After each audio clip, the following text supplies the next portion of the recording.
Bismillahirrahmanirrahim. Assalamualaikum warahmatullahi wabarakatuh.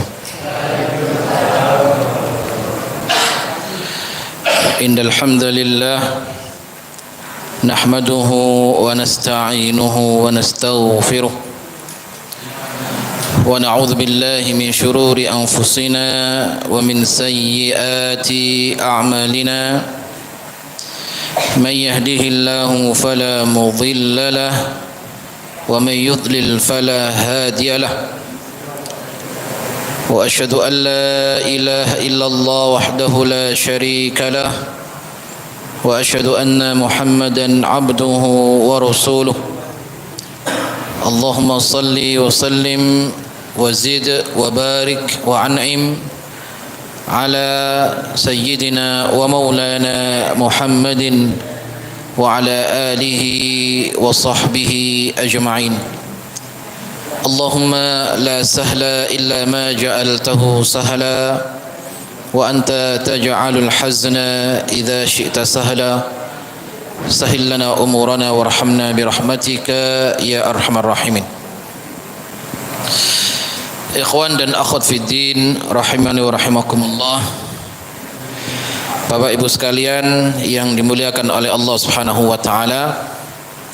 Alhamdulillah, yang pertama mari kita senantiasa bersyukur kehadirat Allah Subhanahu wa taala atas segala nikmat karunia yang Allah berikan kepada kita, nikmat iman dan Islam, nikmat sehat dan waktu luang sehingga kita diizinkan oleh Allah Subhanahu wa taala untuk bisa kembali menghadiri majelis yang mulia ini.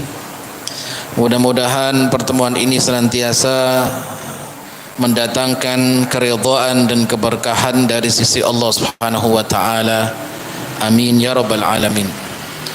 Salawat dan salam mudah-mudahan senantiasa tercurahkan kepada Rasulullah sallallahu alaihi wasallam yang telah membimbing manusia, membimbing umatnya dari kegelapan jahiliyah menuju cahaya Islam. Mudah-mudahan kita semuanya kelak mendapatkan syafaat beliau di hari akhirat. Amin ya rabbal alamin. Jamaah sekalian yang dimuliakan oleh Allah Subhanahu wa taala, pada pertemuan yang lalu kita membaca dan menjelaskan firman Allah Subhanahu wa taala dalam surat An-Nahl 120. A'udzubillahi minasyaitonir rajim. Inna Ibrahima kana ummatan qanita lillahi hanifa walam yaku minal musyrikin. Sesungguhnya Ibrahim alaihi salam kana ummatan qanita, seorang pemimpin ummah, artinya adalah qudwah, suri tauladan, pemimpin, mu'alliman lil khair, selalu mengajak kepada kebaikan. Qanitan geniku dawamut ta'ah, ahli ta'ah, pemimpin saleh ahli ta'ah, ummah qanitan lillah hanifa adalah al-muqbilu ala Allah.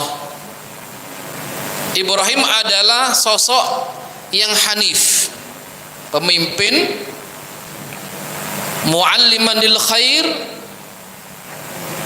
dawamut ta'ah, ahlu ta'ah, al-muqbilu ala Allah, selalu menghadapkan wajahnya kepada Allah Subhanahu wa taala. Al-muqbilu ala Allah wa lam yakum minal musyrikin, karena keikhlasannya dalam ibadah, maka Allah katakan walam yakum minal musyrikin. Ibrahim bukanlah orang-orang yang mensyirikkan Allah Subhanahu wa taala. Ini beberapa sifat utama yang terkumpul pada diri Nabiullah Ibrahim alaihi salam. Maka dari itu terkumpul dalam diri beliau sifatul kamal, sifat-sifat ingkang sempurna.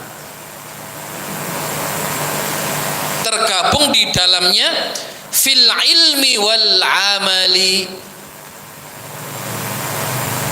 tergabung di dalam diri beliau nawa ilmu dan amal, ya. Itu dikatakan sifatul kamal, sifat yang sempurna, ya.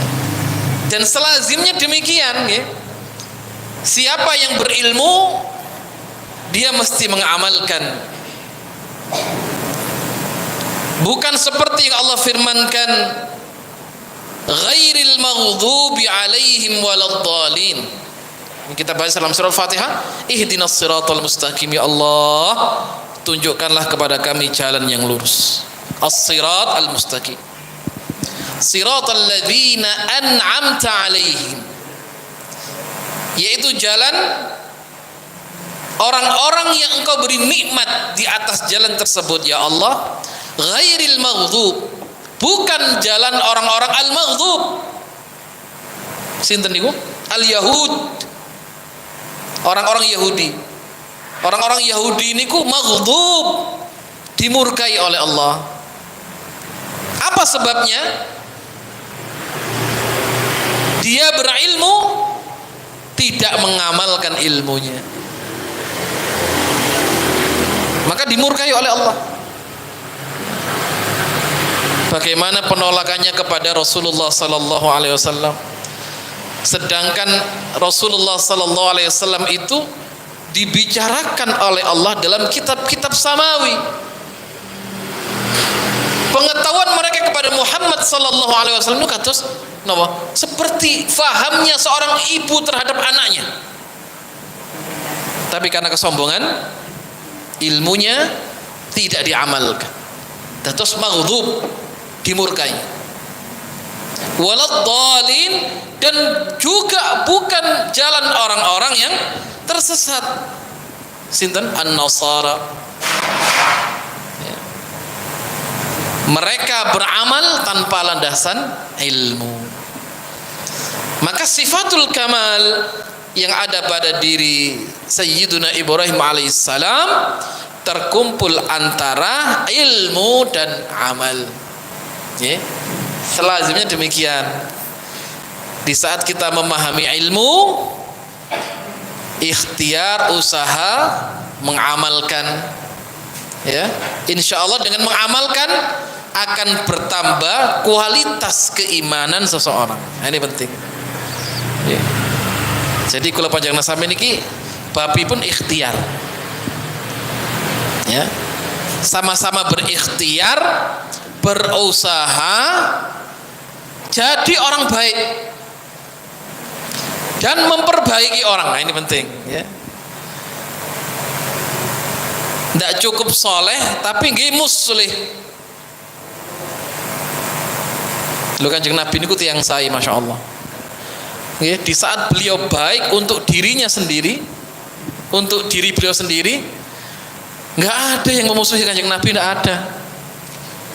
Ya, sampai dijuluki Al-Amin. Muhammad itu orang yang paling jujur, paling baik akhlaknya, orang yang amanah. Niku Kanjeng Nabi dipuji kali orang-orang Quraisy. Saat itu belum dapat wahyu, ya, belum ada perintah menyampaikan Islam. Jadi secara karakter Kanjeng Nabi niku masya Allah akhlakipun sae, baik, amanah, jujur, terpercaya. Ya. Di saat terjadi ikhtilaf, ya, di dalam meletakkan Hajar Aswad, karena beberapa suku merasa yang paling berhak, maka Rasulullah bisa menengahi dan diterima oleh semua kalangan. Itu baik beliau. Di saat kemudian turun kepada beliau perintah untuk mendakwahkan agama Allah, mulai ada permusuhan-permusuhan yang awalnya muncul dari keluarga beliau. Ya. Apa sebabnya? Beliau memperbaiki, ya, ingin membaikkan orang lain, mengajak kepada kebaikan. Nah, ini penting. Maka dari sini bagaimana kita ini berikhtiar menjadi orang yang berilmu dan mengamalkan ilmunya, memperbaiki diri, dan ada usaha mengajak orang lain untuk baik, ya, karena kebaikan ini harus disebarkan, ya, sebagaimana ada orang menyebarkan keburukan, ya kebaikan wajib disebarkan. Nah ini, maka sifatul kamal niku terkumpul di dalamnya al-ilmu wal amal, ya. Maka di sini disebutkan, ya, itulah kriteria sifat mulia yang ada pada diri Ibrahim alaihissalam. Jemaah sekalian dimuliakan oleh Allah Subhanahu wa taala, maka firman Allah Subhanahu wa taala, "Walam yakum minal musyrikin," dan Ibrahim bukan orang-orang yang syirik kepada Allah. Di sini Allah Subhanahu wa taala membedakan antara orang yang bertauhid dan orang musyrik itu bil qalb, dari sisi hati, wal lisan, dari lisan, wal arkan, dan dari anggota badan.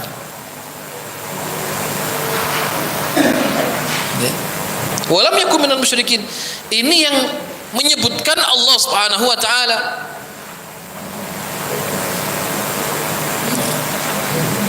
Maka pengingkaran kepada Tuhan selain Allah itu harus diingkari dari dalam hati. Ya, maka tidak mungkin terkumpul pada diri seorang mukmin antara tauhid dan syirik. Tidak mungkin ada pada diri orang mukmin kecintaan kepada Allah dan kecintaan yang dianggap adalah sekutu Allah. Tidak mungkin dalam satu waktu seseorang beribadah kepada Allah dan beribadah kepada selain Allah. Dalam hal ubudiyah ini kita sering sebutkan, Rasul itu tegas dalam urusan akidah dan tauhid. Itu buatan wonten toleransi lah, ya.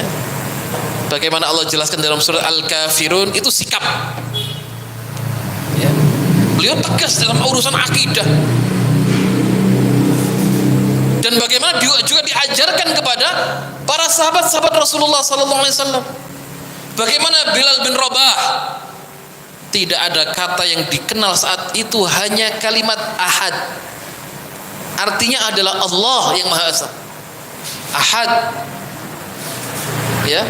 Di saat ditindih oleh batu besar, harapannya agar murtad, keluar dari agama Muhammad sallallahu alaihi wasallam dan kembali kepada ajaran nenek moyang. Tidak ada kalimat yang diucapkan oleh beliau karena kalimat itu yang dikenal, artinya adalah Allah. Allah, ya. Dengan menahan rasa sakit yang luar biasa, dia pasrah sepenuhnya kepada Allah Subhanahu wa taala. Nah, itu akidah.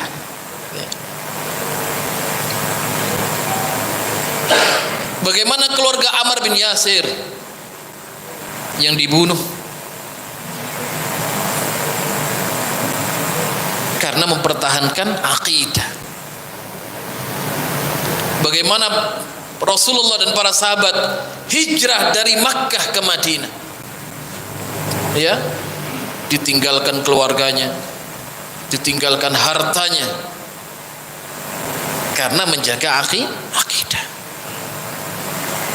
Kita lihat bagaimana Ashabul Kahfi yang kemudian Allah tidurkan mereka dalam gua karena mereka mempertahankan akidah. Ya. Karena sudah berbicara akidah ini berarti berbicara kemurnian dalam hal ubudiyah. Sehingga kemudian disifati sifat ahli surga ini bukan orang-orang yang mensyirikkan Allah Subhanahu wa taala. Ya, bukan orang-orang yang mensyirikkan Allah Subhanahu wa taala. Maka kita lihat bagaimana ketegasan Ibrahim alaihissalam di saat Ibrahim menghancurkan berhala-berhala yang disembah oleh masyarakatnya saat itu.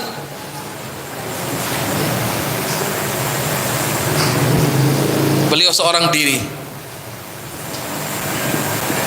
Makanya ada ya sifat-sifat ini terkumpul pada diri Ibrahim alaihissalam, ya, karena ujian-ujian yang maha dahsyat yang Allah ujikan kepada Ibrahim alaihissalam, bagaimana di saat mudanya, ya, kegigihan beliau dalam mendakwakan akidah, saat itu bersinggungan dengan penguasa yang hidup saat itu, masa mudanya dia menghancurkan berhala-berhala sendirian. Sampai kemudian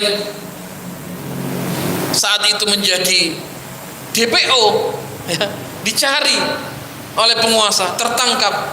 Ada isu yang mengatakan, oh, yang berbuat itu yuqalu lahu Ibrahim, dia katanya namanya Ibrahim. Disuruh mencari, ditangkap, ya, dan kemudian dibakar. Ujian datang bertubi. Setelah kemudian sekian puluh tahun tidak punya anak, kemudian Allah karuniakan seorang anak, dipisahkan antara anak dan orang tuanya dan ayahnya, ya, dan seterusnya. Maka itu ujian-ujian yang disampaikan, yang diberikan oleh Allah Subhanahu wa taala kepada Ibrahim alaihissalam, ya. Dan sebagaimana firman Allah Subhanahu wa taala, "Idz qala lahu rabbuhu aslim, qala aslamtu li rabbil alamin." Pasrah kepada Allah. Ya. Jadi artinya jamaah sekalian dimuliakan oleh Allah Subhanahu wa taala, sebesar apapun ujian yang kita hadapi dalam kehidupan ini, pasrah sama Allah, gitu. Serahkan sama Allah, gitu. Insyaallah ringan. Wasta'inu bis sabri was salah. Punya masalah berat, ya Allah, karena kesabaran itu memang pada pukulan yang pertama. Kata Rasulullah, as-sabru inda sadamatil ula. Kesabaran itu dibutuhkan pada pertama kali musibah ini datang, pada hantaman yang pertama, ya. Itu dahsyat sekali itu, ya. Di saat kita mendapat ujian, ujian datang, dibutuhkan kesabaran, dibutuhkan sifat husnudzon sama Allah, sabar, wahtasab, dan ihtisab kepada Allah, berharap pahala. Maka ada satu kajian, ada pembahasan, ya, dalam kajian akidah di padang mahsyar, kelak manusia akan dikumpulkan oleh Allah Subhanahu wa taala hufatan, tidak beralas kaki, aurah, tidak mengenakan pakaian sama sekali, wa ghurlan, tidak dikhitan. Siapa yang pertama diberikan pakaian oleh Allah Subhanahu wa taala? Ibrahim alaihissalam. Ya. Di sana ada bahasan-bahasan kajian ulama. Di antaranya apa yang menyebabkan Ibrahim alaihissalam diberi pakaian oleh Allah Subhanahu wa taala? Di saat manusia dikumpulkan tidak ada sehelai kain pun yang menutup auratnya. Maka Ibrahim alaihissalam diberikan pakaian indah. Setelah itu Rasulullah sallallahu alaihi wasallam. Apa sebabnya? Di antara pendapat para ulama ada yang mengatakan karena sebab dahulu bagaimana kesabaran Ibrahim saat mau dimasukkan ke dalam api, ya, dia dibuka auratnya oleh penguasa saat itu, karena hendak dimasukkan ke dalam api yang cukup besar, ya, yang mereka nyalakan dari parit yang cukup lebar dan dalam. Maka apa yang hilang dari diri seseorang, Allah akan ganti dengan yang lebih baik di akhirat. Kita lihat ada seorang sahabat, ya, Ja'far bin Abi Thalib,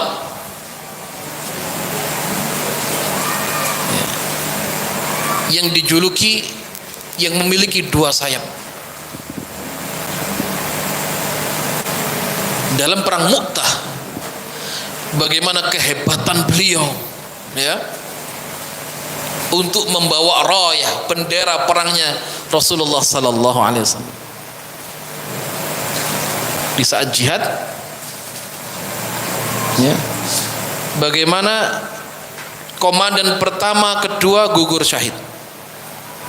Diambillah panji jihad itu oleh Ja'far bin Abi Thalib. Begitu manggil, mengambil, dipotong tangannya, jatuh, diambil dengan tangan kiri beliau, dipotong lagi tangannya oleh musuh-musuh Allah, kemudian diambil dengan bahu beliau, sampai kemudian beliau terbunuh.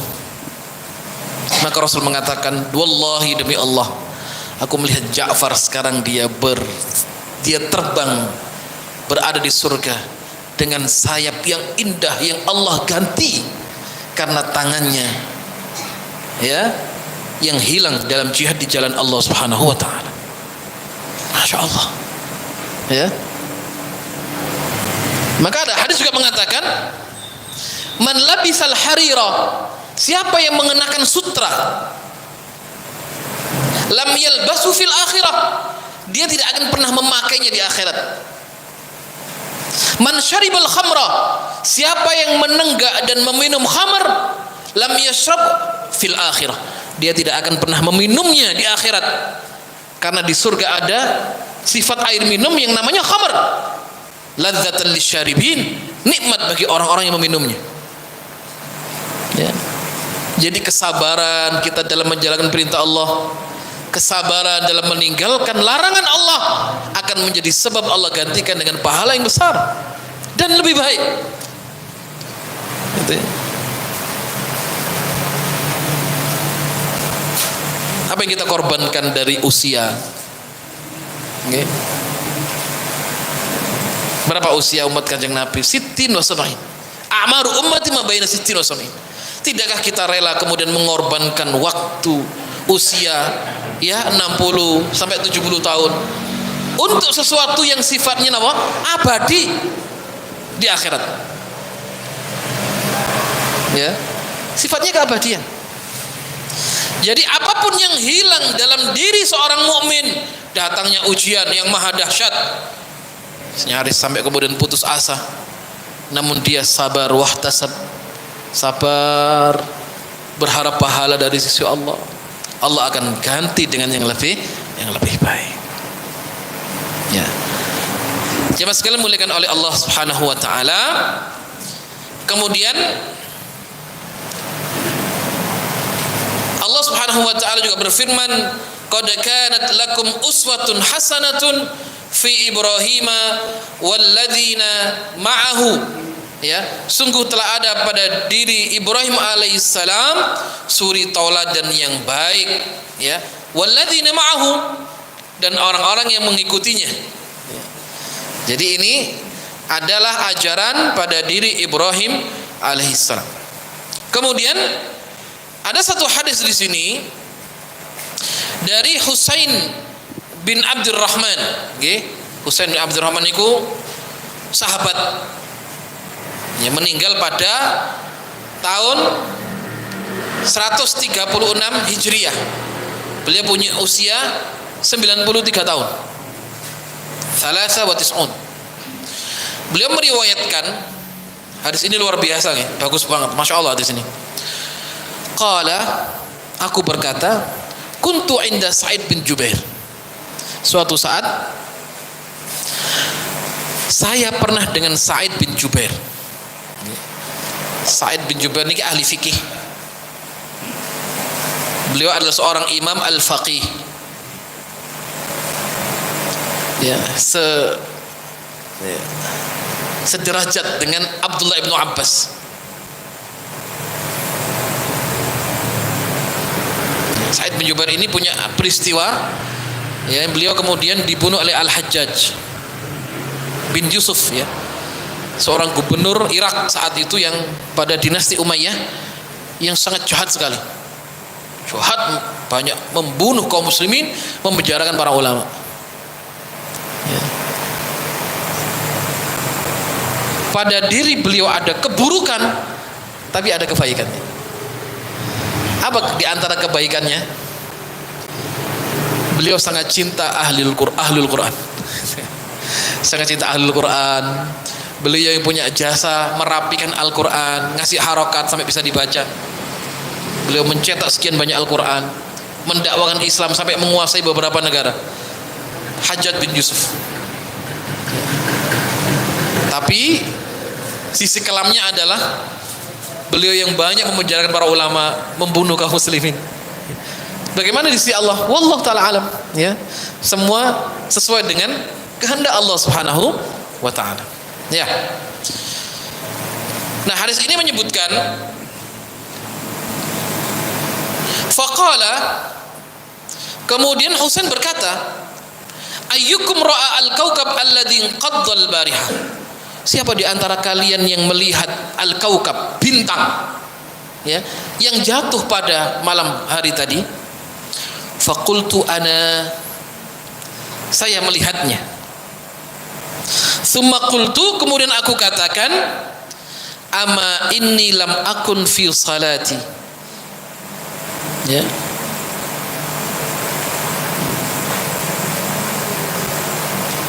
Saat itu aku sedang tidak sholat, sehingga aku bisa melihat bintang jatuh. Saat itu aku sedang tidak sholat. Apa sebabnya? Walakinni ludirtu. Saat itu saya disengat kalajengking. Ya, disengat kalajengking. Qala fama sana'ta. Terus apa yang kamu perbuat? Qultu irtaqaitu. Kemudian saya meruqyahnya. Qala fama hamalaka ala dzalik. Apa yang melatar belakangi sampai kemudian kamu meruqyah, ya, luka atau penyakit karena sengatan kalajengking tersebut? Qultu haditha haddatsnahu Sya'bi. Saya pernah mendengar hadis. Dan apa hadis itu? Apa perbincanganmu? Haddatsana an Buraidah bin Al-Husayb annahu qala, ya, beliau pernah mendengar Rasul bersabda, la ruqyah illa min ainin aw huma. Ya, tidak ada ruqyah kecuali untuk ain dan humma. Humma itu orang apa? Meriang karena sengatan hewan tertentu, ya, sampai sehingga mengakibatkan badannya panas dingin. Humma. Ya, demam, humma. Jadi ruqyah itu bisa untuk ain. Ain itu hipnotis. Ya. Suatu hal jampi-jampi yang bisa memberikan pengaruh kepada seseorang. Ain. Ya. Namanya ain. Ain ini macamnya banyak sekali, ya. Makanya yang paling enak jadi orang jangan gampang gumunan. Nah itu ya. Orang gampang gumun bisa kena ain. Wih, gitu ya. Kecuali dia doa, ya. Kalau melihat sesuatu yang takjub, berdoa, masya Allah, la haula wa la quwata illa billah. Ya. Kalau nggak doa biasanya nanti bisa kena ain. Ya, misalkan biasanya, ya, mungkin orang bisa masuk pasar niat beli satu barang karena gampang gumunan takjub, ya, sampai ngeriyo yang dibeli banyak, gak kerasa, gitu ya. Senang dituku kabeh. Orang bisa kena ain. Maka kalau kita lihat sesuatu yang takjub, kul masya Allah la quwwata illa billah.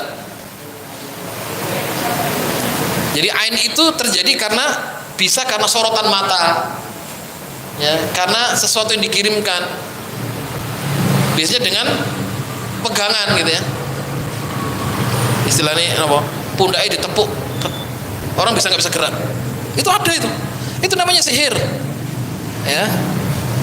Jadi ain itu bisa muncul karena kebanggaan tertentu. Kenapa itu bisa terjadi? Karena ya kadang janganlah kebanggaan kita kepada sesuatu terlalu diekspos, ya, karena tidak semua orang ridho dengan usaha apa yang kita dapatkan,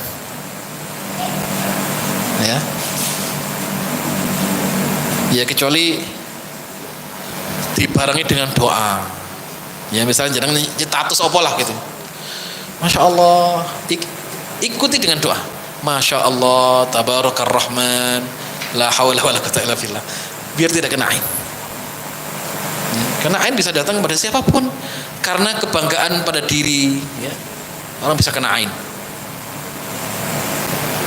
ya, dan bisa pada keluarga, dan bisa kepada anak juga. Makanya ada doa, ya, diajar Rasulullah SAW bagaimana memagari anak agar tidak terkena sesuatu yang melukainya, baik medis ataupun non medis. Karena ada penyakit ada dua, ada yang medis, ada non medis. Semuanya bisa diruqyah. Karena Quran itu syifa. Quran itu sifatnya penyembuh. Ya. Misal suatu saat mungkin salah satu panjenengan atau kita, ya, masuk angin gitu, ya, Anda boleh meruqyah membaca suratul Fatihah, kemudian diruqyahkan ke air, diminum, ya. Untuk apa? Untuk penyembuhan, ya, medis.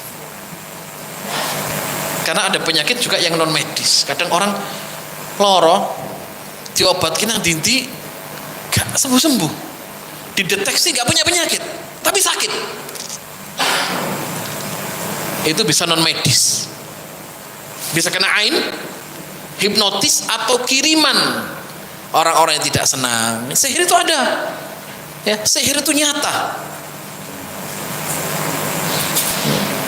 Fir'aun, saharatu Fir'aun, maka bukan biasanya pemimpin, ya, pemimpin selalu identik kalau tidak soleh, ya, menggunakan istilah-istilah demikian, ya. Pemimpin itu kalau bukan orang soleh, pendekatannya bisa lewat hal-hal yang sifatnya adalah apa? Menggunakan kekuatan alam gaib. Fir'aun punya penyihir-penyihir hebat.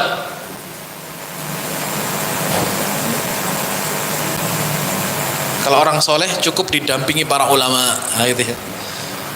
Selalu identik kekuasaan, identik dengan, ya, jangankan pilihan-pilihan pemimpin yang kelas tinggi, pilihan lurah itu kadang nggak lepas dari mistis hal demikian. Ada saja kadang apa hal-hal yang menjadi syarat sebelum pilihan, malam-malam keliling dan nutup aurat, itu didapat itu. Apa syarat itu? Ada, ya. Kalau percaya, ya kena. Nah, makanya bentengnya adalah zikrullah. Bentengnya adalah zikrullah, zikir kepada Allah Subhanahu wa taala. Ya, sihir, perdukun itu nyata, real, ya. Jadi sihir itu hal-hal yang sifatnya lembut, ya. Dia bekerja di malam hari, ya. Dia berdampak kepada diri seseorang, ya. Apalagi biasanya kalau orang sudah punya ada akad tertentu dengan apa namanya perdukunan, mesti ada syarat tumbal yang harus diberikan.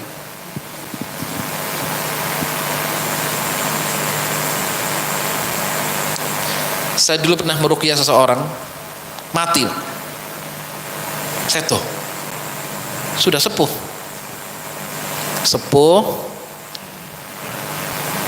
diobatkan kemana-mana, nggak terdeteksi penyakitnya.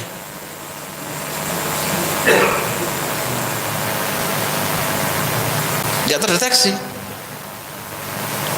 50 hari nggak mau makan, minum pun harus dipaksa. Panjenengan bayangkan 50 hari nggak makan, ya, itu tinggal tulang dan kulit. Dibawa ke rumah sakit, datang pulang, nggak ada peningkatan sama sekali. Kata dokternya baik-baik saja, tensinya baik, semuanya baik. Akhirnya coba diruqyah, tapi saya lihat kondisinya masya Allah ya, nggak teko gitu. Tapi saya kumpulkan, ngomong sama keluarganya, nanti kalau ada apa-apa jangan nuntut saya. Apa-apa maksudnya kalau sampai nanti meninggal gitu ya, karena sudah pasti ya, keluarganya pun nggak teko lihat itu. Sampai mending kalau memang sudah usianya Ustaz, biar diambil aja nggak apa-apa. Lah nggak mau makan, nggak mau minum, ya cuma melek, merem, gitu tak itu, lihat gini aja. Saya makan nggak mau. Tapi saya sampaikan, nanti kalau sampai bapak nanti tidak ada, nggak apa-apa ya. Nggak apa-apa Ustaz. Kami malah syukur, senang, alhamdulillah. Wah alhamdulillah Pak mati gitu. Karena nggak teko. Ya sudah, istilahnya ya mudah-mudahan dengan baca-bacaan Quran itu bisa lebih, ya kalau bisa Allah izinkan usianya lebih panjang, bisa sembuh. Kalau memang usia segitu ya segera dipanggil sama Allah. Sudah dibaca ayat ruqyah. Apa yang terjadi? Punya tenaga hebat. Luar biasa ya. Oh, 50 hari gak makan, punya tenaga sama sekali. Gini tak dipegang tangannya ini. Begitu diruqyah dia punya tenaga besar. Oh berarti bukan tenaganya ini. Ini ada jinnya di dalam. Tangan saya dipegang kuat sekali. Oh berarti. Saya tanya, dulu bapak ini punya amalan apa? Atau pernah punya amalan-amalan khusus saat hidup? Anaknya baru cerita. Ceritanya adalah ya dulu pernah ngobat-ngobati orang juga. Hanya kemudian bisa jadi karena ada istilahnya akad. Karena seseorang dukun itu dia bekerja sama dengan jin, ya, dan bisa ada akad-akad tertentu, dan boleh jadi akadnya adalah dia akan ada masanya dia 50 hari tidak makan tidak minum.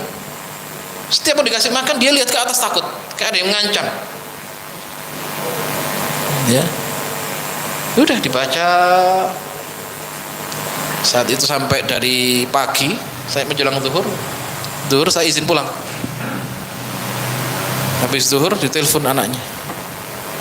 Alhamdulillah Ustaz, bapak saya sudah meninggal. Alhamdulillah, kaget. Ya, meninggal.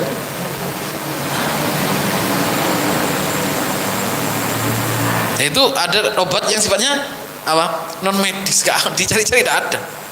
Tensi baik, semuanya baik. Tapi ada non medis. Itu Al-Quran itu syifa, penyembuh, baik penyakitnya medis ataupun selainnya. Itu bisa dibacakan. Nah, sahabat ini kemudian apa? Irtaqa itu, saya meruqyahnya dari sengatan kalajengking tersebut. Qala qad ahsana man intaha ila ma sami'ah. Masya Allah, berarti engkau telah berbuat kebaikan karena engkau mendengar hadis dan mengamalkan hadis. Ya. Anda menyampaikan dapat hadis dari Nabi dan Anda mengamalkan hadis tersebut. Walakin haddatsna Ibnu Abbas an-Nabi sallallahu alaihi wasallam annahu qala uridat alayya al-umam. Ya. Nabi bersabda, dikumpulkan, ditampakkan kepadaku keadaan umat di padang mahsyar. Faraitu an-nabi wa ma'ahu ar-raht wa ma'ahu ar-rahtun.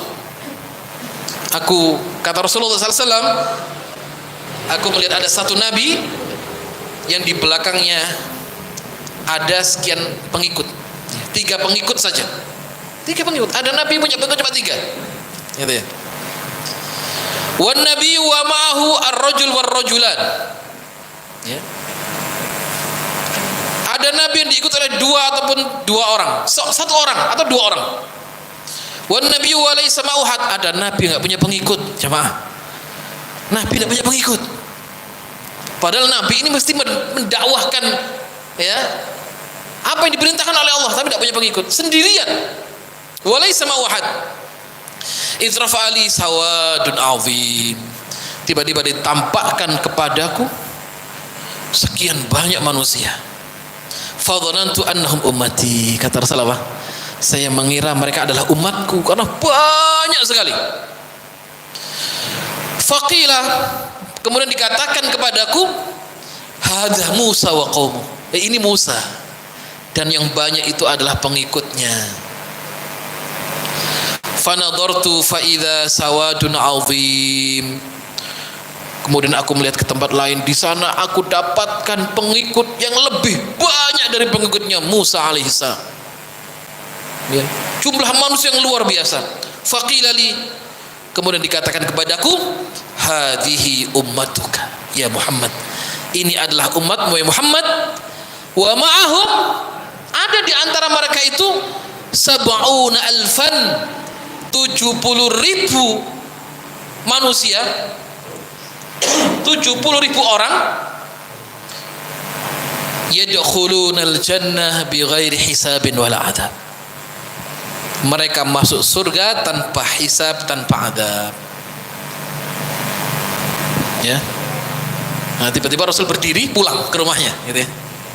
Habis sabda seperti ini, Rasul berdiri pulang masuk biliknya. Masuk biliknya Rasulullah SAW, masuk rumah. Fakhadhan nasu fi, ya, fakhadhan nasu fi ulaik. Maka manusia pada bingung, bertanya-tanya. Karena belum sempurna ini ya. Sahabat bertanya-tanya, siapa? Ya, qala ba'dhum fala'allahumul ladzina sahabu Rasulullah. Mudah-mudahan yang 70.000 ini adalah orang-orang sahabat terbaik yang mendampingi Kanjeng Nabi. Wa qala ba'dhum, mudah-mudahan mereka ini adalah orang-orang yang dilahirkan dalam keadaan muslim. Falam yusyriku billahi syai'an, sampai mereka mati tidak mensyirikkan Allah. Wa dzakaru asya, semuanya berandai-andai dan berasumsi. Oh, berarti mereka ini, ya. Sesuai dengan asumsi mereka, para sahabat. Fa kharaja alaihim Rasulullah. Karena mendengar perdebatan itu, Rasul keluar lagi dari rumahnya dan mengatakan, fa akhbaruhu faqala, tahukah kalian, kata Rasulullah, humul ladzina la yastarqun. Mereka adalah orang-orang yang tidak minta diruqyah. Sifatnya 70.000 itu humul ladzina la yastarqun wa la yaktubun, dan orang-orang yang tidak menyembuhkan lukanya dengan menempelkan besi yang panas. Wala yatatayyarun, dan mereka bukan orang-orang yang mengundi nasibnya dengan burung. Wa ala rabbihim yatawakkalun, dan mereka hanya bertawakal kepada Allah. Faqama Uqasha bin Mihsan, ada sahabat bernama Uqasha bin Mihsan saat itu mendengarkan. Faqala ya Rasulullah, ud'u Allah ayyaj'alani minhum. Ini Uqasha ini gerak cepat. Ya Rasulullah, doakan saya ya Rasulullah, saya satu di antara 70.000 yang masuk surga tanpa hisab, tanpa adab. Qala, kata Rasulullah, anta minhum ya Uqasha, kamu termasuk satu di antara 70.000. Tsumma qama rajulun akhar, Kemudian orang-orang pada berdiri, ya Rasulullah, doakan saya Rasulullah, doakan saya Rasulullah. Ud'u Allah ijlani minhum, doakan kami ya Allah, ya Rasulullah, agar kami seperti Ukasyah. Satu kami di antara 70.000. Faqala sabaqaka biha Ukasyah. Enggak bisa, kamu ngacungnya keduluan Ukasyah. Ya, sabaqaka biha Ukasyah. Ukasyah yang paling kecep gitu ya. Ya mungkin dia langsung ngacung gitu ya. Rasul, doakan saya, kamu di dalam. Yang lainnya pada ikut. Kata Rasulullah, sabaqaka biha Ukasyah. Ya, kamu kalah cepat dengan Ukasyah. Ya. Tiga sifat itu 70.000 ini la yastarqun, mereka yang tidak minta diruqyah. Dalam riwayat ya, istarqaitu itu minta ruqyah.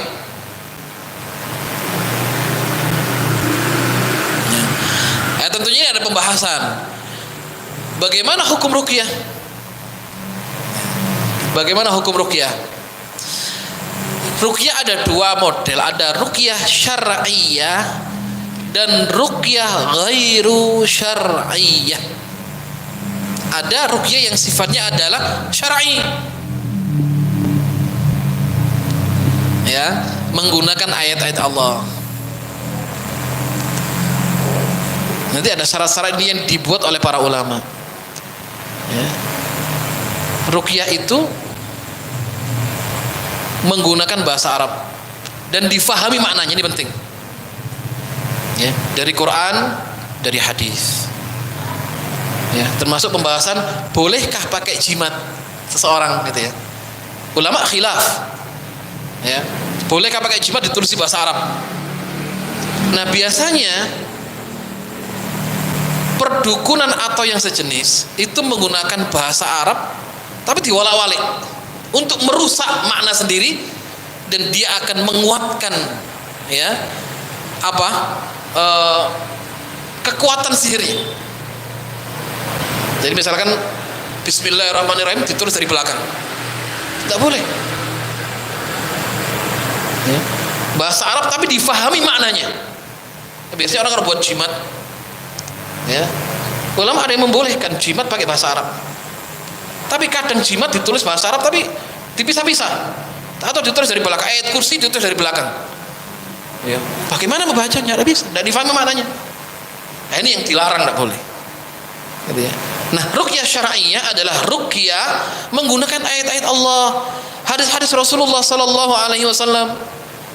Ya. Tapi tentunya lebih utama dia meruqyah dirinya sendiri daripada minta diruqyah orang lain. Ya, lebih utama ya seseorang meruqyah diri sendiri dengan cara apa? Membaca Quran sendiri gitu ya. Tapi kalau memang tidak mampu, dibolehkan dia mendatangkan orang untuk meruqyah dirinya.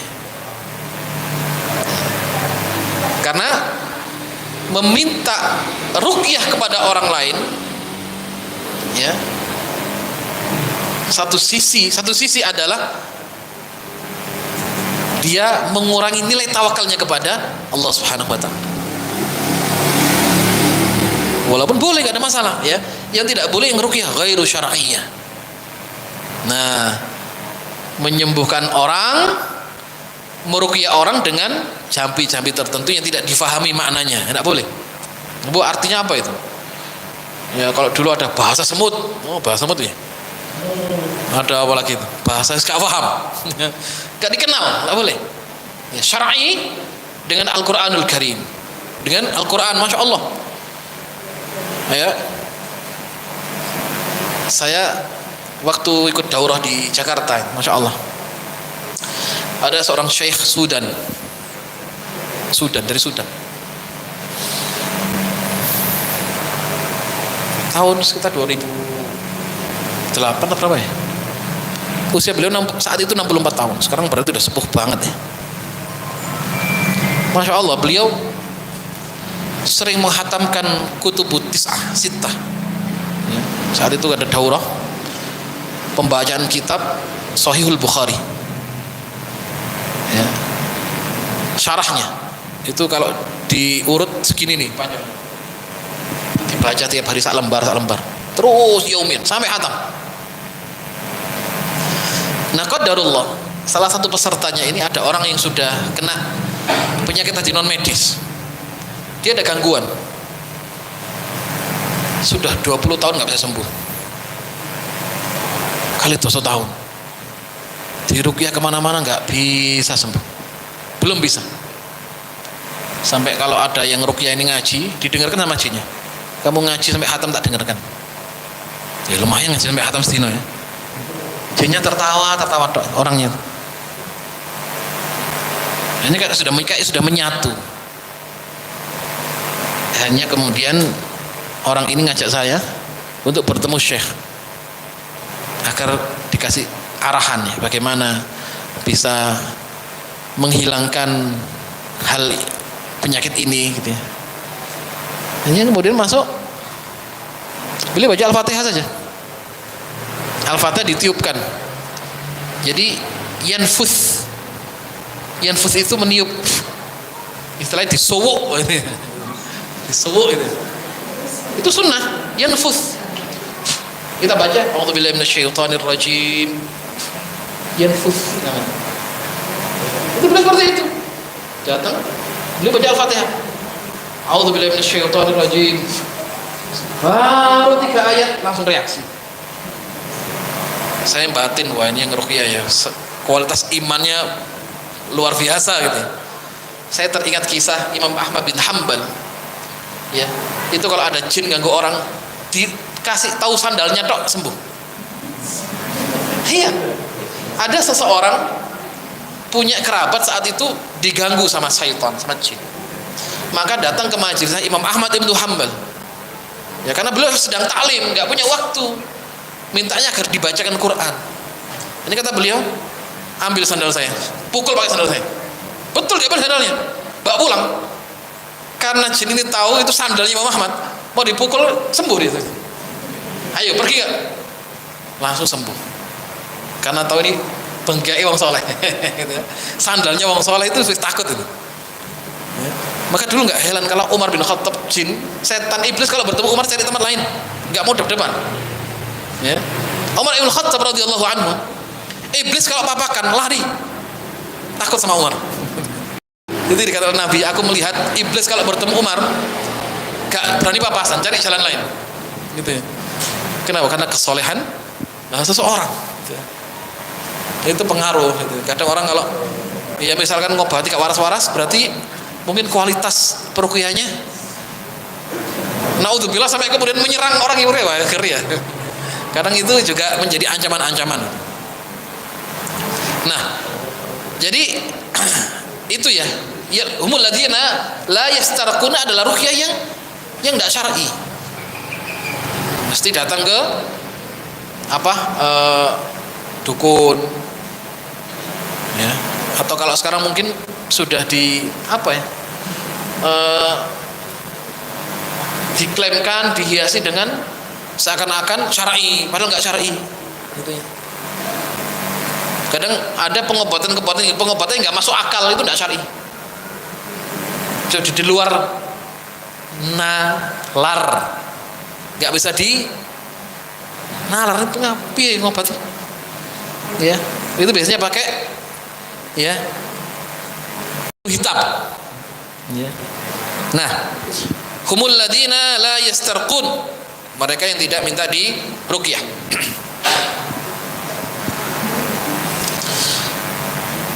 Kemudian Syekhul Islam Ibnu Taimiyah mengatakan hadis ziyadah ya wala yarkun qala an-nabiy qad su'ila 'ala ar-ruqa. Nah, di sini juga boleh meruqyah, kata Rasul dikatakan man istata'a minkum an yanfa'ahu falyanfa'hu. Ya, kaidahnya umum, siapa yang bisa memberikan manfaat kepada saudaranya, berikan. Ya, termasuk dalam sisi pengobatan. Dalam ruqyah. Juga ada riwayat mengatakan la ba'sa birruqa ma lam takun syirkan. Ruqyah boleh selama tidak syirik. Lam yakun syirkan. Dan juga diriwayatkan ruqyah Jibril an-Nabi. Ya. Jibril pernah beruqyah Rasulullah SAW saat Rasulullah disihir. Ya. Jadi dalam tafsir surat An-Nas, Rasul pernah dijampi-jampi disihir, dan Rasul pernah diracun oleh seorang wanita Yahudi. Waktu beliau disihir, jambi-jambi itu ditaruh di sumur, diruqyah oleh Jibril alaihissalam, ya. Dan Rasulullah SAW waruqan Nabi ashabah, ya. Nabi juga pernah meruqyah juga para sahabatnya. Boleh, jadi boleh meruqyah orang lain, karena itu hal yang sifatnya manfaat. Apa yang Anda bisa berikan manfaat kepada orang lain, berikan manfaat tersebut.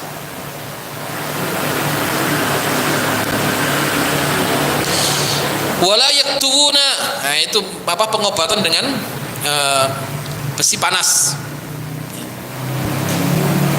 Wala yaktubuna, jadi apapun bentuknya, pada dasarnya al-kai itu boleh, pada dasarnya boleh. Sebagaimana dalam hadis, ada Nabi ba'atsa ila Ubay bin Ka'ab tabiban faqata'a lahu irqan wa kawah. Ya, apa? Jangan pernah lihat penyembuhan dengan besi panas. Ya. Itu bisa, pada dasarnya boleh. Tapi akhirnya di sini ada beberapa hukum, ya, jadinya nanti akan menjadi bahasan. Ya. Ibnu Qayyim mengatakan,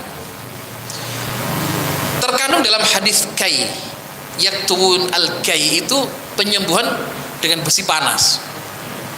Ya, besi dipanaskan terus seras gitu, ya. Namanya kai. Ini ada kandungan makna ahaduha fi'luhu, dilakukan gitu, ya. Yang kedua, ada muhabbatuh, tapi kurang disukai.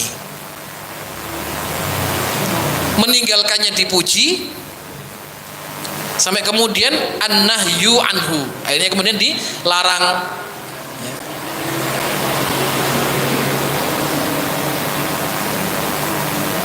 Jadi itu beberapa kandungan-kandungannya. Jadi bentuk larangannya adalah karena karohah, tidak disukai, ya. Karena pilihannya, ya, satu sisi dia menyakiti, ya, menyakitkan. Wallahu taala alam. Dan ada hadis sahih, asy-syifa fi salas, penyembuhan ada pada 3 hal. Syurbu asal, kata Rasulullah, asy-syifa ala salas, penyembuhan ada 3. Yang pertama syurbatul asal, syurbatu asalin, minum madu. Wa syurtatu mihjamin, sayatan apa? Bekam, sayat, syurtah. Walaupun ada yang beristihad pakai jarum, lek pakai sayat ini kata kok medeni ini, ada yang jarum, syurtah, ya. Kemudian wakayyatun nar, kai, ya, api. Wa ana anha ummati 'anil kai, kata Rasulullah, tapi aku melarang umatku penyembuhan dengan besi panas, dilarang, ya, oleh Rasulullah sallallahu alaihi wasallam. Ya, jadi madu, syurbatu asal, dan kemudian bekam. Nah, Masya Allah, ya, rutin bekam di tanggal-tanggal sunnah, bagus. Yang belum pernah, perlu dicoba. Wah, ya, Masya Allah, itu luar biasa, ya. Jadi kalau perlu dicoba bagi yang belum, gitu, ya. Itu dampaknya luar biasa, karena itu pengobatan Rasulullah Sallallahu Alaihi Wasallam. Tapi juga yang paling penting adalah sisi pengobatan-pengobatannya. Ya, satu sisi yang paling penting juga adalah mengatur ritme berpikir, mengatur ritme pikiran. Ini manajemen pikiran ini penting. Karena kadang-kadang banyak pikiran ini seloro, ya, terlalu terforsir pikirannya ini. Maksudnya bukan memikirkan apa, ya, hal yang positif lah, ya, memikirkan umat bagus, dipikirkan. Tapi kadang ada pikiran-pikiran yang seharusnya tidak dipikir terlalu dalam. Ya, akhirnya apa? Karena menjadi seorang pemikir, punya masalah dipikir, ya, punya ini dipikir dalam, ya, tidak bisa move on. lupa, pikir jeru sampai loro, ratohin mangan, ya, ratohin mangan. Kemudian tidak bisa tersenyum. Akhirnya apa? Sakit. Maka ya ada dalam Islam basbantu kali wajah kal sadaqah. Senyum, ya. Wal afina 'anil nas. Ya, ternyata ada sisi kesehatan yang diajarkan Nabi adalah apa? Husnudzon sama orang. Wal afina 'anil nas. Ya, menjadi seorang pemaaf. Ya, tidak punya dzan buruk sama orang. Selalu positif kepada orang. Ya, tidak punya pikiran yang negatif kepada orang.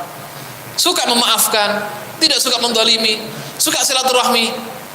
Nah, insya Allah itu satu sisi yang bisa menjadikan hati baik. Insya Allah kalau hatinya baik, dia akan berdampak kepada fisik yang baik. Wala yatatayyaruna wala yatasya'amuna bituyur wa nahwiha. Ya, tidak mengundi, ya, mengadu menggantungkan nasibnya kepada burung. Ya, kalau orang jahiliyah dulu kalau mau safar dia kayak melemparkan anak panah, ya, atau dia diundi. Oh, kalau saya kolor ini berarti saya nggak boleh pergi. Kalau ini boleh pergi. Oh, kalau ini berarti saya ke arah kanan. Kalau seperti ini berarti saya nggak boleh ke arah kiri. Ya. Wala yatatayyaruna. Bismillah sudah. Jadi kalau sudah mau pergi doa, ya kan? Dia diajarkan keluar rumah, Bismillah tawakkaltu 'alallahi la haula wala quwwata illa billah. Sudah. Itu jaminannya Allah. Dalam hadis luar biasa. Kamu dijaga, kamu diawasi, ya. Kemudian kamu dimudahkan semua urusan. Doa itu. Kalau mau safar, doa safar, doa naik kendaraan, Bismillah. Ya. Tidak usah yang lain-lain. Ya. Itu diajarkan oleh Rasulullah sallallahu alaihi wasallam. Dan nanti penjelasannya insya Allah terkait dengan tiarah, ya, itu di pembahasan insya Allah di pembahasan yang lainnya. Wa ala rabbihim yatawakkalun, dan mereka hanya bertawakal kepada Allah Subhanahu wa taala. Wa may yatawakkal 'ala Allahi fa huwa hasbuh. Siapa yang bertawakal kepada Allah, maka Allah akan mencukupinya. Sudah, cukup Allah. Enggak perlu yang lain. Wa may yatawakkal 'ala Allah fa huwa hasbuh. Siapa bertawakal kepada Allah, maka Allah akan mencukupi kebutuhannya. Ya. Jadi tidak perlu yang lain. Sudah, innama ashku bathi wa huzni ila Allah. Hanya Allah. Demikian yang bisa kami sampaikan, mudah-mudahan bisa memberikan manfaat dan memberikan pelajaran kepada kita semua, semakin menambah keimanan, keistiqomahan kita dalam ketaatan kepada Allah Subhanahu wa taala. Demikian, jazakumullahu khairan katsira. Subhanaka Allahumma wa bihamdika asyhadu an la ilaha illa anta astaghfiruka wa atubu ilaik. Wallahul muwaffiq ila aqwamit thariq. Assalamualaikum warahmatullahi wabarakatuh.